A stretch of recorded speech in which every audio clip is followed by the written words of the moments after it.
Hey everyone, so 3.13 is just around the corner with versions of it already being tested with the Evocati, and I think there's going to be a lot of fun stuff in the patch. One of the things I'm looking forward to the most though is the Constellation's Merlin finally being able to be usable, because ship-to-ship docking is just really cool, and it's one step closer to unlocking the full potential of the Constellation. So today I just wanted to make a video about some loadout recommendations for the Connie and where to buy the components for it. Before we start though, if you enjoy this video or it helps you out, please consider liking or subscribing, I really appreciate it. So part of the reason I'm making this video is the Constellation series has had so many problems for so long, and it seems like a lot of people have given up flying it for the past couple of years. However, it's been getting a bit of attention over the past few patches with flight model and whole HP adjustments that put it in a much better place. It's not perfect still, there's still some shield holes, but especially if you swap out the loadout, it's a very capable PvE ship. PvP not so much still, but that could change with missile operator mode, because with how flaky the Andromeda's missiles are, I barely ever use them in combat. If they suddenly become useful, the ship could be pretty dangerous because it's got an almost unlimited quantity of these size 1 missiles. So first I want to just briefly go over where you can get a Constellation if you don't happen to either have one or have it as a loaner for one of the mini ships that they give you one for. So if you just want to try out the feature of ship-to-ship docking once 3.13 goes live, you're in luck because the Constellation Andromeda is actually available to rent here at Vantage Rentals on Loreville. It costs 70,000 Alpha UEC to rent for a day, which is not bad, especially if you and whoever your snub pilot is going to be split the cost. The same thing goes for Traveler Rentals over in Area 18, so you can rent it from there if it's more convenient. And again, that rental cost can be made back by just doing a few combat missions, which the Connie is more than capable of doing, even in its rental form.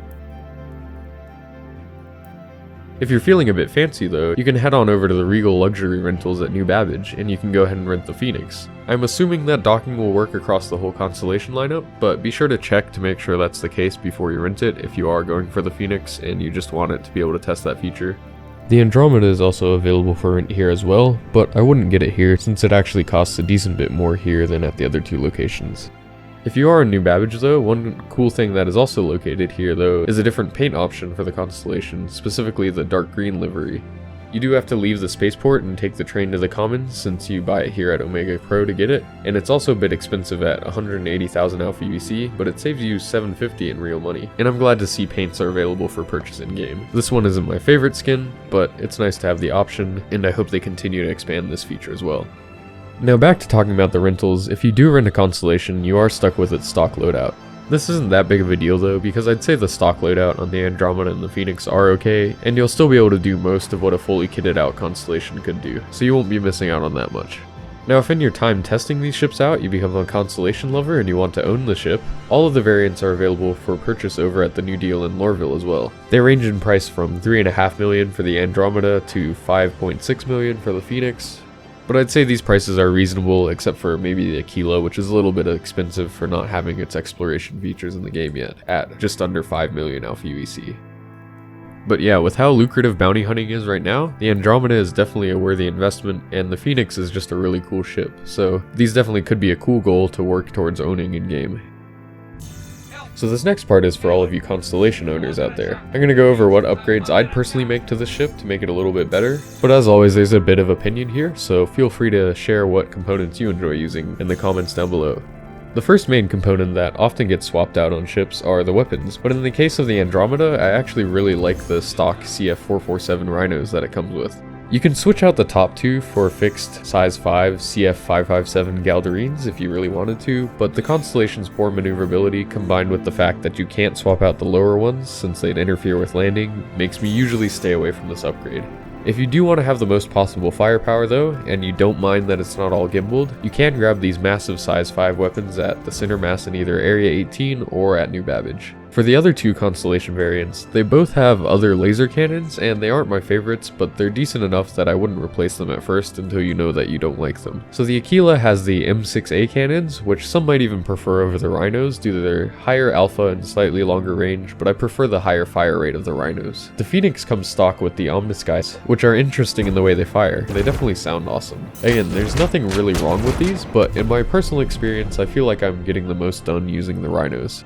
Overall though, you can't really go wrong with any of these weapons, and since there are other components that definitely need replacing, I'd start there before you change these out. So moving on to those other components, the first thing I'd swap out across all of the Constellation variants is the quantum drive.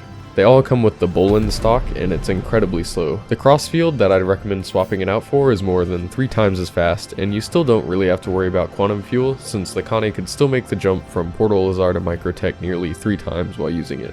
So the crossfield is available at multiple places, but we're going to need a few other parts as well, so I'd recommend grabbing it over here at Portal Lazar, since that's where some of the other components that I chose are as well. Also, this is just my recommended loadout, and you might want to try out other combinations of components. And if you're interested in doing so, I'd highly suggest using Urkel.games, which I have linked down below. So I'm using it here to plan out my loadout, and it's useful because it tells you all of the important stats, and also how much of the stuff costs and where to buy it. Since traveling places takes a while in Star Citizen, it's nice to know in advance what's going to be available at where you're going, so I always make sure to do this before I go out to get any components for my ships.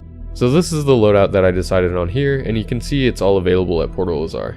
So other than the quantum drive speed, the main thing that the Connie is lacking in its stock form is defensive capabilities. Now a lot of the reason why it feels so flimsy is because of the shield holes, and upgrading the shields won't really help with that, but it definitely can't hurt. So for my ship, I went with 2 FR-76s since they have slightly higher capacity than the stock shields, but much higher regen rate. All of the Connies have the same stock shields as well, so I'd recommend making this upgrade on all of the variants. Another option if you want capacity over regen rate are the industrial class ramparts, but I just really like having that regen. Then the last component that we need is a new power unit now that we've upgraded the shields and they're drawing more power. With the stock power units, we're still listed as being within capacity, but I'd rather be safe than sorry, so here I just upgraded one of the stock daybreaks to the Maelstrom. We still have plenty of cooling headroom, so those don't need to be changed out, and with that, we've got ourselves a pretty great ship. Like I mentioned earlier, the Connie right now is really best suited for PvE missions, but hey, once it's got a working snub fighter and possibly more useful missiles with missile operator mode coming soon, it might not be as much of a joke for PvP either. But yeah, as you can see here and throughout the video, the Constellations can use their massive firepower and range to really blast their way through pretty much any PvE mission in the game, and you probably won't even break a sweat doing it. It can get a little iffy if you let a bunch of fighters swarm you, but the whole strength isn't as bad as it used to be, so as long as you're working on taking out those targets, you should be fine. I personally really enjoy flying it, even with the poor handling and all the struts, because the bridge on the Connie is still really cool in my opinion, and I also really like the RSI Annunciator. It just feels the most sci-fi out of all the other ones.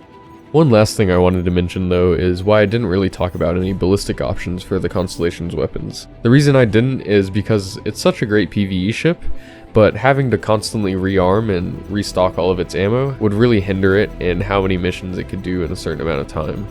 Now bounty hunting missions are very profitable right now, so if you just prefer using ballistic weapons, then you're still going to be making plenty of profit, but using energy weapons just lets you maximize it. So there are good options at size 4 for ballistic weapons with the Revenant Gatlings and the C788 cannons, but still I just don't think it's worth limiting yourself with having to restock on a ship like the Connie, since you're probably not going to use it for PvP anyway.